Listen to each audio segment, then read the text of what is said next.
Hi, Roger Hill at Wuthering Heights. This is the utility outlook. This will be valid the rest of today, Wednesday, through next Tuesday, the 31st of March. Overall, no utility threats. Utilities may need to monitor low-lying infrastructure for some incoming surges of moisture. This will be following generally rains. It'll be switching over to wet snows and arresting any kind of rainfall. But some conditions, including the snow melt of the snowpack, which is pretty fierce, may include some issues here. So we'll be watching for rising rivers and streams. Now, minor wet snow or rain issues also begins Thursday afternoon with a moderating trend in temperatures. Good project weather the rest of today, Wednesday, and also this weekend. You're looking at here the HRRR model, which is showing a fairly narrow band of precipitation that's going to be arriving late today. I think all of Vermont will get in a pretty good, decent project weather day. Then we have a little bit of a trend here. You might notice that this next area of thunderstorms, this is an area of low pressure, and you can see some pretty good severe weather here to develop, and this will be taking a track and eventually into our neck of the woods. This will bring us somewhere around, about 6/10 to about 1 inch of precipitation, and some of that in the form of wet snow as temperatures cool aloft. It looks like overnight Thursday night into Friday morning. And so you can see here, this is the area of higher pressure exiting, and then precipitation generally weakens as it moves into our neck of the woods. And so we're not looking at much more than about 1/10 of an inch. And then a little bit of a break in the action during most of the day on Thursday with mainly cloudy skies, but during the afternoon it does surge in. You can see those darker greens. And then eventually we get into that surge of moisture working on through, and the temperatures cool down overnight Thursday night and into Friday morning. Just a few scattered leftover mountain snow showers and flurries, though temperatures will still go above the freezing mark along about Friday. The coldest day coming, though, will be just associated with that cold dome of higher pressure, 1032 millibars over West Virginia, and that'll happen Saturday night into the day on Sunday. Then that area of higher pressure gets squeezed off to the south. We have the next incoming weather system, a pretty weak one. Looks like it's going to bring us again a combination of rain showers and snow showers on Monday. As we get into Tuesday, though, there could be some issues in terms of some winds. And these So we're going to take a look at the incoming precipitation here. Now this is with the European model once again. This is what blows through here quickly tonight. That is Wednesday night. And then a little bit of a break in the action through most of the afternoon, it looks like, into Thursday. And then we have this surge of moisture. And the worst of it looks like it's going to be moving through during the overnight period on Thursday night into Friday morning. And then as it moves on out, things begin to die out and dissipate out. So total precipitation roughly by Friday night into Friday night. Here we go. And you can see here, we're talking roughly somewhere between 6/10 and up to about 1 inch of melted precip here. And this trend is a little bit less than what we had 12 hours ago by the European model, so it's trending less. Now doing a quick comparison with the American GFS, you can see maybe 1 inch right across central areas, and again this has been fluctuating. Checking the 12-hour trend here, we're looking at precipitation backing off just a little bit here. So both the European and the GFS is reducing its precip amounts ahead of this incoming surge of moisture. Now through the event, through basically Thursday night into Friday morning, and this is by 0Z Saturday, so that would be 8 o'clock Friday evening. You can see the European model goes a little bit hefty on our snow amounts. I think this is probably a little bit overdone.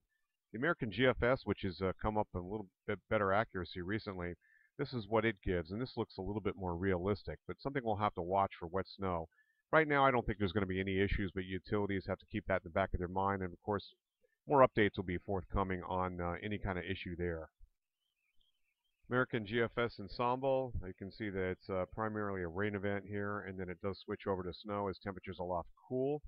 We're not looking at anything tremendous, but this is one of the healthier shots of moisture that we've seen in some time.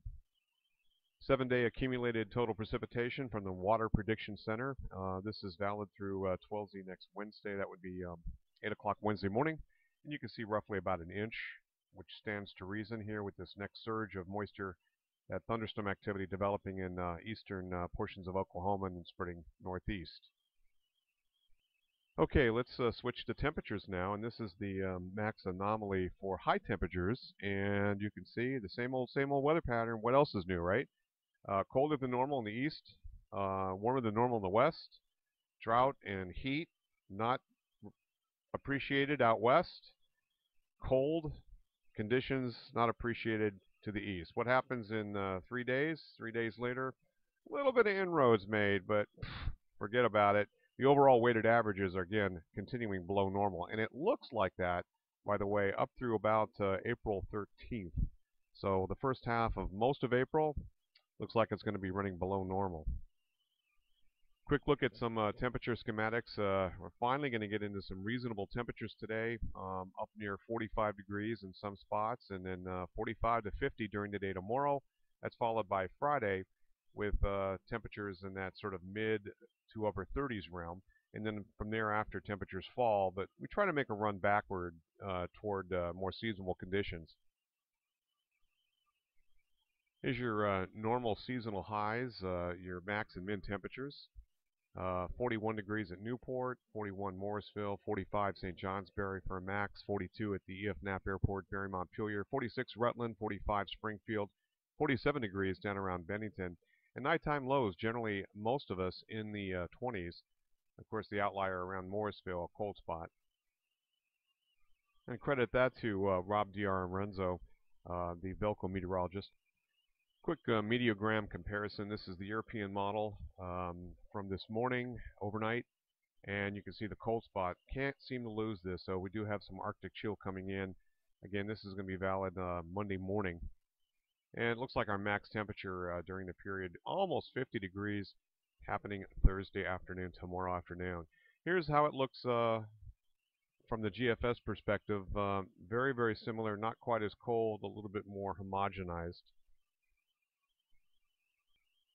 Not much snowfall in the last 7 days, so that's all good news there. But we still have a considerable amount of snow on the ground. 87 inches atop Mount Mansfield at the Stake, 34 inches in the Standard Mountains at Walden, and so forth. You can see that even along the spine of the Green Mountains, as much as 30 inches being reported here, and storage of water is up around 9 inches. So a lot of stored water in them there hills. Okay, since we have snowmelt and rains coming, let's take a look at some of the more problem spots here in terms of our waterways. I'm going to start with Otter Creek here. You can see that there is some indication that that's going to go up a little bit into the action stage. Nothing real worried. Does not look like it's really going to be a big deal, however. Other rivers like the Medowee, you can see that it does get in those areas, and these are the areas probably most concerned right now. The nothing there at the Walloomsac near Bennington. A little bit to the south, however, the Hoosic River does get into an action stage. Up on the northern rivers, let's check Ayers Brook at Randolph. Nothing to worry about there. Dog River on the Winooski. North branch of the Winooski being regulated, no issues there. Down around Waterbury, no issues, and so forth. Winooski at the Essex Junction region does register some rises forecast with the incoming precip. How about the Missisquoi, always a problem area down the road? Nothing issued there, as well as the Lamoille River at Johnson and that area around Wrongway Bridge near Jefferson. No real issues there. The Passumpsic River, not really showing too many issues in the Moose River there. East Branch of the Passumpsic, no issues there. So we're looking pretty good right now baselining our rivers. However, with the incoming rain, it's something we'll have to watch. And of course, all of this information feeds into the computer modeling at the River Forecast Center, and they put out the river forecasts and heights. Something we'll have to watch. I think if there's any areas really susceptible, Otter Creek would come to mind, maybe some of the lower tributaries in the southern parts of the state around Bennington County, maybe into Windham County, Bennington County as well. So the first of two surges moving in. This is the first surge, and this is going to fly by pretty quickly here this evening. Nothing really to worry about, but it kind of primes the pump for something down the road. And we're talking mainly, again, Thursday afternoon, Thursday evening into Thursday night. with a combination of wet snow and starting out as rain changing to wet snow. Thanks for watching. Roger Hill, Wuthering Heights Consulting.